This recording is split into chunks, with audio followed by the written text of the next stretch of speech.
आदाब नाजरीन, खित्ते चुनाव की खबरों पर मुश्तमिल खुसूसी खबरनामा लेकर आपका मेजबान इश्तियाक देव हाजिर। पेश है अहम खबरों की 6 सुर्खियां। ठाठरी फिक्सू शाहरा पर आवाम ने दिया धरना। फिक्सू इटवा सड़क की तामीर में ताखीर के खिलाफ किया एहतजाज। महकमा फायर एंड इमरजेंसी सर्विस में भर्तियों में धांधलियों का इल्जाम। पंचायत राज इंस्टीट्यूशन के सदर जिला इलियास बानाली ने बुलाई हंगामी press conference. Lieutenant governor Jammu Kashmir के खुसूसी सलाहकार का दौरा असर। अफसरान व लोगों से मुलाकात करके बैक टू विलेज प्रोग्राम का लिया जायजा। और चले गांव की और स्वयं के सिलसिले में मुख्तलिफ तकारीब का इनेकाद। रियासत के साथ साथ चिनाब वैली में भी जारी है प्रोग्राम।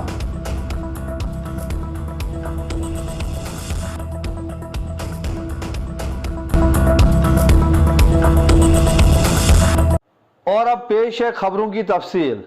आज जिला डोडा की सब डिवीजन ठाठरी में फिक्सू की आवाम ने फिक्सूता इटवास सड़क पर धरना देकर सड़क पर ट्रैफिक निजाम की आमदोरफ्त को कई घंटों तक रोक लिया। एहतजाजियों का मुतालबा था कि फिक्सूता इटवास सड़क पर काम जल्द से जल्द शुरू किया जाए। इन लोगों ने यह भी कहा कि वो इस मसले पर 30 सितंबर को एहतजाज करने वाले थे, मगर सब डिविजनल मजिस्ट्रेट ठाठरी ने इनको यकीन दिलाया था कि इस सड़क पर काम बहुत जल्द शुरू हुआ। उसके बाद गर्चा इस सड़क पर काम शुरू हुआ, मगर फिर 2 यौम के बाद इसको दोबारा रोक दिया गया। इसी दौरान एसडीएम ठाठरी अतर अमीन जरगा ने हालात का जायजा लेने के लिए आज खुद एहतजाजियों से मुलाकात की और उन्होंने इस मौके पर लोगों को यकीन दिलाया कि 9 अक्टूबर पर इस सड़क का काम दोबारा शुरू होगा।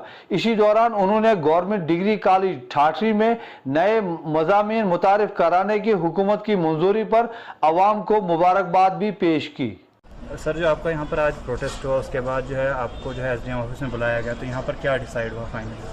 हम आप मीडिया का बहुत बहुत शुक्रिया अदा करते हैं कि जो हमने आज प्रोटेस्ट किया वहाँ पर 0 पॉइंट पे ठाठरी फक्सू रोड का, तो इसके लिए अभी एसडीएम साहब एसएचओ साहब मौके पर वहाँ पर आए और हमें यहाँ एसडीएम साहब ऑफिस में लेकर के आ गए। यहाँ पर इन्होंने बातचीत करके हमें ये विश्वास दिलाया कि हम खुद पूरी एडमिनिस्ट्रेशन की टीम लेकर के, जो पटवारी एसडीएम एसएचओ साहब लेकर के ये 9 तारीख को इस रोड के ऊपर विजिट करेंगे और वहाँ पर पूरे लोगों को।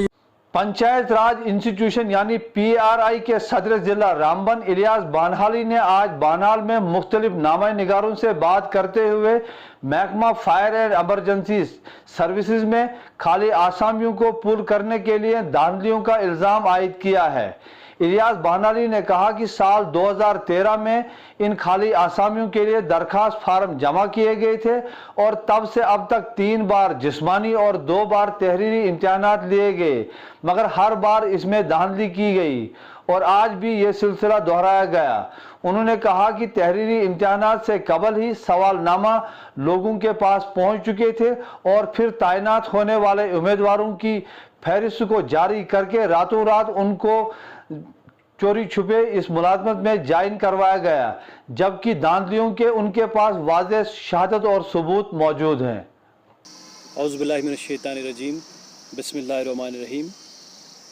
आज जिस गर्ज़ो गायत से हम यहाँ पर जमा हुए हैं, दरअसल साल 2013 में फायर एंड इमरजेंसी डायरेक्टरेट की तरफ से एडवर्टाइज़ की गई पोस्टों की धांधलियों को लेकर जो आवाज़ पूरे रियासत जम्मू कश्मीर में आज गूंज रही है, उसकी हिमायत में हम यहाँ पर बानिहाल के जो एस्पिरेंट्स थे, जिन लोगों ने इंटरव्यू दिया था, उनकी हिमायत में यहाँ पर खड़ा हुए हैं।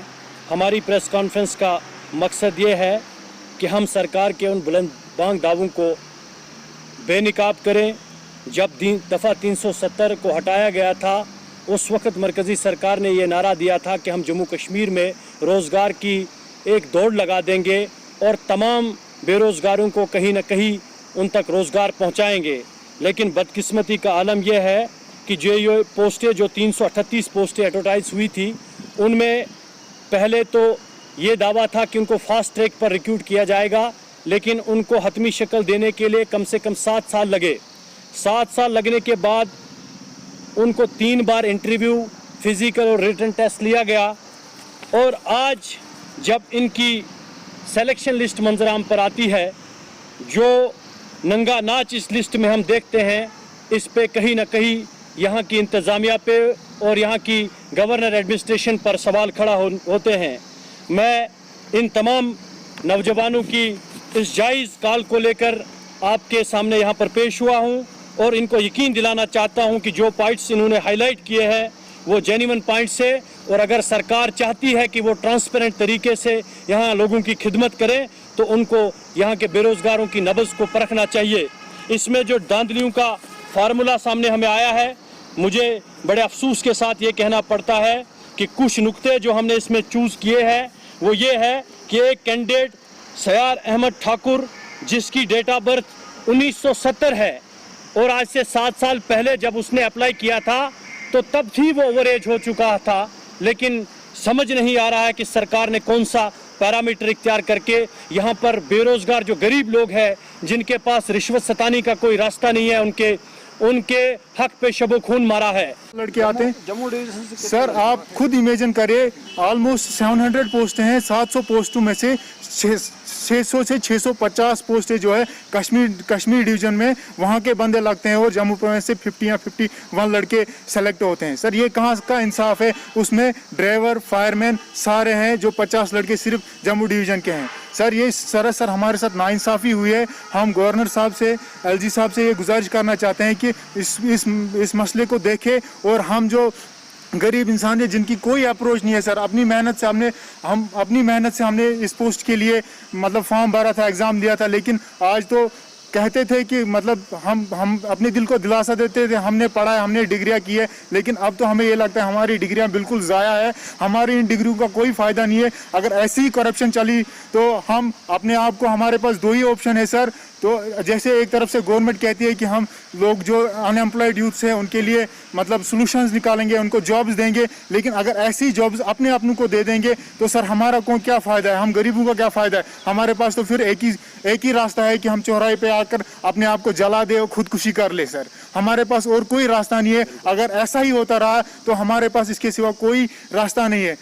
तो चले सर, आप भी एक एस्पायरेंट हैं जिन्होंने इस फायर एंड इमरजेंसी में जो डिपार्टमेंट जो पोस्टें निकली थी उसमें आपने एग्ज़ाम दिया था और अब जब इसका रिज़ल्ट सामने आया है तो आप ये पूरे जम्मू में ये आवाज़ उठ रही है कि कहीं ना कहीं जम्मू का इसमें जो फायर एंड इमरजेंसी सर्विस में ये जो पोस्ट ये रिज़ल्ट निकला है इसमें धांधलियाँ हुई है, और ये आपका इस हवाले से क्या कहना? Sir first of all I would like to thank media कि उन्होंने यहाँ पे आके हमारी हौसला अफजाई की। सर सबसे पहले मैं बता दूँ, हम जितने भी लड़के यहाँ पे खड़े हैं हम सारे aspirants of J&K fire and emergency service के एस्पिरेंट्स हैं। 2013 में सर हमारी एडवर्टाइजमेंट नोटिफिकेशन निकली थी जिसमें 700-750 के करीब पोस्टें निकली थी। उसके बाद इन्होंने 2014 में पोस्टें थोड़ी डिक्रीज़ कर दी, तो उन्होंने ओपन मेरिट में 338 पोस्टें और RBO को लेकर सब मिला के 300-400 पोस्टें कर दी सर। तो हमारा सर जो फिज़िकल टेस्ट लिया गया वो हमसे 2 बार लिया गया और रिटर्न हमसे 3 बार लिया गया 2013 से लेके आज तक। तो रिटर्न टेस्ट में 1-2 बार कोर्ट में भी रिट हो चुका है सर। तो रिट के बाद कोर्ट ने भी डिपार्टमेंट को इंस्ट्रक्शन दी थी कि अब आप इसको ट्रांसपेरेंट तरीके से कीजिए। लेकिन सर बदकिस्मती से जब हमने 20 सितंबर को जो हाल ही में गुजर चुका है 20 सितंबर को हमने जो एग्ज़ाम रिटर्न दे दिया, तो हमें लगा कि हमने रिटर्न ठीक कर दिया तो ये ट्रांसपेरेंट तरीके से होगा।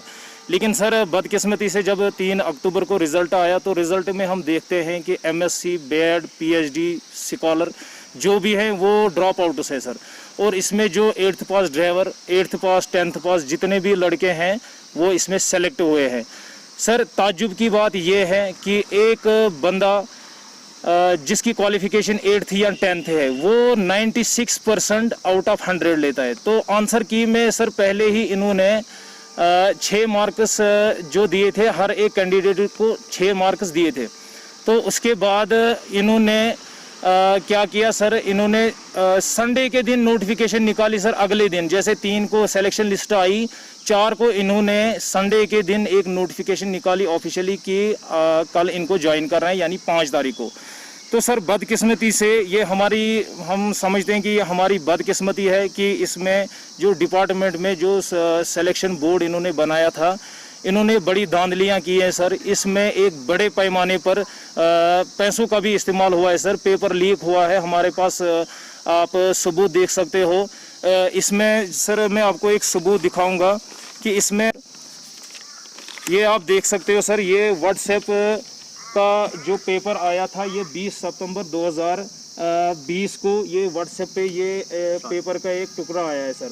तो इसकी जो टाइमिंग है सर, अगर आप कैमरा थोड़ा आगे करेंगे सर, ये 7:35 AM पे है सर। तो हमारा पेपर जो था वो 11 बजे 11:30 बजे शुरू हुआ था सर।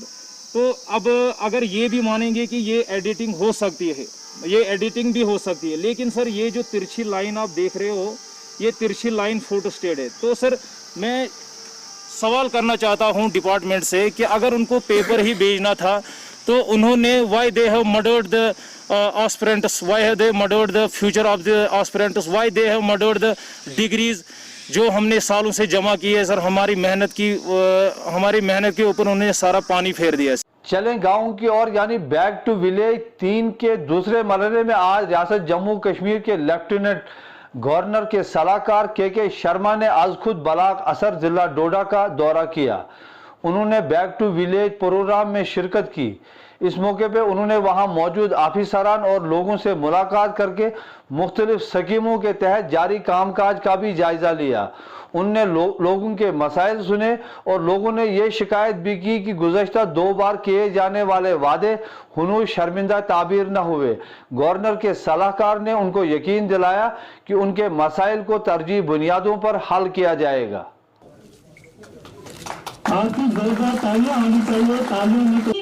जाती हैं एक दिन, ये कोई मुकद्दर का खेल होना चाहिए। सर्टिफिकेट है कि जब मिसाल दी जाए जम्मू कश्मीर के जोग्राफी के बारे में, हमारे एरियाज की स्ट्रेंथ्स के बारे में, तो मैं हमेशा डोडा किश्तवाड़ का नाम जरूर मेंशन करता हूँ। में कमियां भी नहीं है, लेकिन अब समय आ गया है। जिस तरीके से पिछले 2 सालों से जम्मू कश्मीर में डेवलपमेंट हो रही है और हर एक डिस्ट्रिक्ट का अपना अपना प्लान बन रहा है। आज का विजिट ब्लॉक में बैक टू विलेज 3 के साथ जुड़ा हुआ है। जैसा आपको मालूम है कि इस बार का बैक टू विलेज 3 जो जम्मू कश्मीर की सरकार ने लगाया है, ये पहले वालों से अलग है। इसमें 20 दिन के लिए जितनी भी सरकार की बेनिफिशियरी स्कीम थी, पहले उसकी इम्प्लीमेंटेशन हुई ताकि जनता को पता चले कि उनके हक क्या हैं अपने बेनिफिट को लेने के लिए, और कर्मचारियों को भी पता चले कि टाइम बाउंड तरीके से 1 दिन में 2 दिन में कैसे उनके सर्टिफिकेट उनको देने हैं।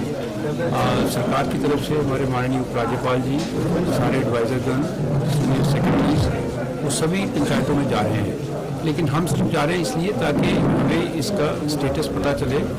हमारे जो एक गेस्टेड ऑफिसर सीनियर हैं वो हर एक पंचायत में आए हुए हैं। अब फेज़ 2 उसका स्टार्ट हो गया है और वो 2 दिन और 3 रातें यहाँ पर पंचायत में रहेंगे।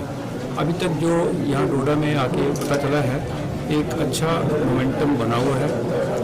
लोगों को जो उनकी बेनिफिशियरी स्कीम से रिलेटेड बेनिफिट हैं वो मिल रहे हैं। जो डेवलपमेंट वर्क्स पंचायतों को जो फंड्स सरकार ने डिवॉल्व किए हैं, चाहे वो 14 फाइनेंस कमीशन के हैं या डिस्ट्रिक्ट प्लान के हैं, या जो स्टेट स्कीमें भी पंचायत लेवल पर इम्प्लीमेंट हो रही हैं, उन कामों को पूरा करना वो भी एक इस मुहिम का पार्ट है। आज ही मैंने देखा यहाँ पर असल ब्लॉक में कि यहाँ पर पंचायत लेवल के ऊपर कुछ काम। बैक टू विलेज 3 के सिलसिले में भदरवा की पंचायत चक्का में गुज़श्ता अरसा में खेल कूद, सकाफत, समाजी माहौलियात, तालीमी, लिसानी, अदबी शोबाजात में नुमाया कारकर्दगी दिखाने वाले नौजवानों में खुसूसी असनाद और इनामात तकसीम किए गए। इसी दौरान डोडा की पंचायत जोधपुर में भी कई तकमील शुदा प्रोजेक्टों का इफ्तिताह किया गया। चलें गांव की और प्रोग्राम सोम के दौरान आज डोडा की शुमाली पंचायत दशनान में मिसाली ग्राम सभा का इनेकाद किया गया और इस मौके पर प्राइम मिनिस्टर आवास योजना के तहत मुख्तलिफ तामीर शुदा मकानात का भी इफ्ताह हुआ, जबकि दशनान के गांव के दरमियान में एक पक्का पास सड़क की तामीर का भी इफ्ताह हुआ।